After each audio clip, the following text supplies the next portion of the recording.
पृथ्वीराज चौहान के वीरता के किस्से किसने नहीं सुने। अपने अंतिम समय में जब वो अंधे हो चुके थे तब उन्होंने बाण चलाकर मोहम्मद गोरी को मौत के घाट उतार दिया था। कहा जाता है कि उनकी मुलाकात महाभारत के अश्वत्थामा से हुई थी। कलयुग में पृथ्वीराज चौहान से क्यों मिले थे अश्वत्थामा? आखिर अश्वत्थामा ने पृथ्वीराज चौहान को क्या दिया था? चौहान वंश में जन्मे पृथ्वीराज आखिरी हिंदू सम्राट थे। महज 11 वर्ष की उम्र में उन्होंने अपने पिता की मृत्यु के बाद दिल्ली और अजमेर का शासन संभाला और उसे कई सीमाओं तक फैलाया भी था। पृथ्वीराज चौहान बचपन से ही एक कुशल योद्धा थे। उन्होंने युद्ध के अनेक गुण सीखे थे। उनको शब्दभेदी विद्या का भी ज्ञान था। दूसरी ओर अश्वत्थामा 7 चिरंजीवियों में से एक है। द्वापर युग यानी महाभारत काल में उनका जन्म हुआ था। वो महाभारत के सर्वश्रेष्ठ योद्धाओं में से एक थे। द्रोणाचार्य उनके पिता थे। द्रोणाचार्य ने अश्वत्थामा को सारे शस्त्रों का ज्ञान दिया था। अश्वत्थामा के पास आग्नेयास्त्र, वरुणास्त्र, पर्जन्यास्त्र और ब्रह्मास्त्र जैसे दिव्यास्त्र थे। यहाँ तक कि द्रोणाचार्य ने अश्वत्थामा को नारायणास्त्र तक का ज्ञान दे दिया था। यह एक ऐसा अचूक अस्त्र था जिसे किसी भी तरह रोका नहीं जा सकता था। महाभारत के युद्ध में अश्वत्थामा ने कौरवों का साथ दिया।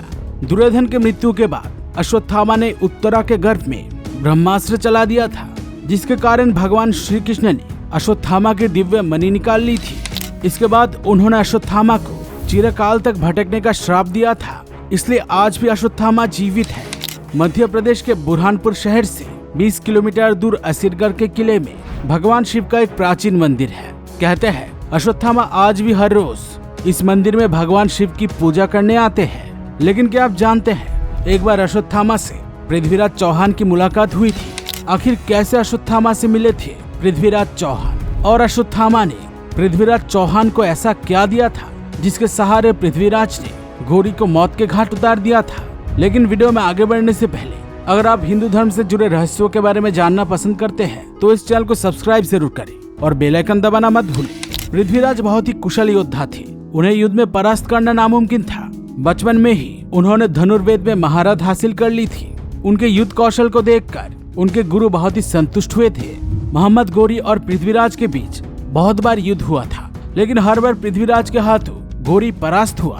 पृथ्वीराज ने कई बार गोरी को जीवन दान देकर छोड़ दिया था, लेकिन पृथ्वीराज जानते थे कि मोहम्मद गोरी जरूर लौट आएगा।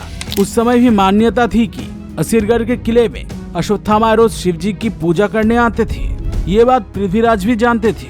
इसलिए गोरी को परास्त करने के बाद पृथ्वीराज चौहान असीरगढ़ किले की तरफ चले गए। वहाँ उनकी मुलाकात एक बुजुर्ग से हुई। उनके सर पर एक गहरा घाव था। उनके शरीर से गंध आ रही थी। एक कुशल योद्धा होने के साथ साथ पृथ्वीराज एक अच्छे वैद्य भी थे। जब उन्होंने बुजुर्ग के घाव को देखा तब उन्होंने उनका उपचार करना शुरू कर दिया। पृथ्वीराज ने 1 हफ्ते तक उस बुजुर्ग की सेवा की, लेकिन उनका घाव भर ही नहीं रहा था। इस घटना से पृथ्वीराज बहुत ही हैरान हो गए। उन्होंने बुजुर्ग से पूछा, क्या आप अश्वत्थामा हैं? बुजुर्ग ने जवाब दिया, हाँ मैं ही अश्वत्थामा हूँ। इसके बाद पृथ्वीराज अश्वत्थामा के पैर पर गिर पड़े। उन्होंने बूढ़े हो चुके अश्वत्थामा की बहुत सेवा की।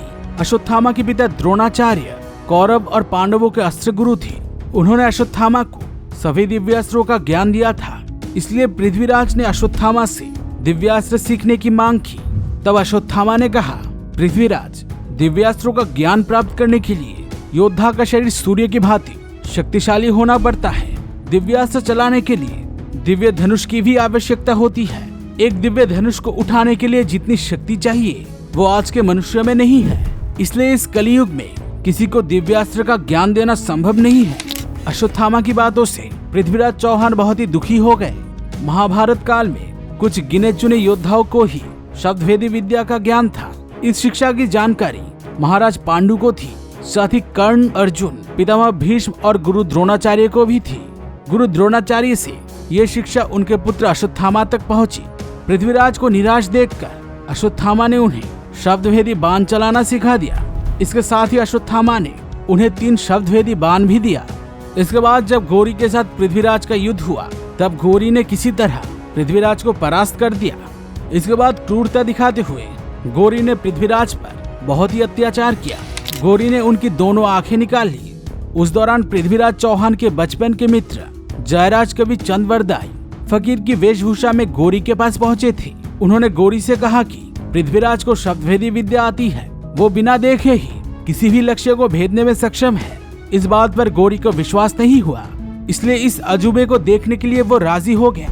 इसके बाद एक ऊंचे मंच पर बैठकर गौरी ने पृथ्वीराज चौहान को धनुष बाण से लक्ष्य भेदने का आदेश दिया। गौरी के आदेश सुनकर उसके सैनिकों ने घंटा बजा दिया। इसके बाद पृथ्वीराज चौहान के मित्र कवि चंद बरदाई ने इस दोहा को पढ़ा था। 4 बांस 24 गज, अंगुल अष्ट प्रमाण, दाव ऊपर सुल्तान है, मत चूके चौहान। इस दोहे को सुनकर ही पृथ्वीराज समझ गए गौरी कहाँ पर बैठा है। तब पृथ्वीराज ने एक ही तीर से गौरी को मौत के घाट उतार दिया था। इस तरह अश्वत्थामा से शब्दभेदी विद्या प्राप्त करके पृथ्वीराज चौहान ने गौरी को मौत के घाट उतार दिया था। क्या सच में अश्वत्थामा ने पृथ्वीराज चौहान को शब्दभेदी बाण चलाना सिखाया था? क्या इस शब्दभेदी बाण के सहारे ही पृथ्वीराज चौहान ने गौरी का वध किया था? इस बारे में आपका राय कमेंट करके जरूर बताना। वीडियो पसंद आई हो तो इसे जरूर एक लाइक कर देना। ऐसे और वीडियोस देखने के लिए चैनल को सब्सक्राइब करके बेल आइकन पर जरूर प्रेस करना।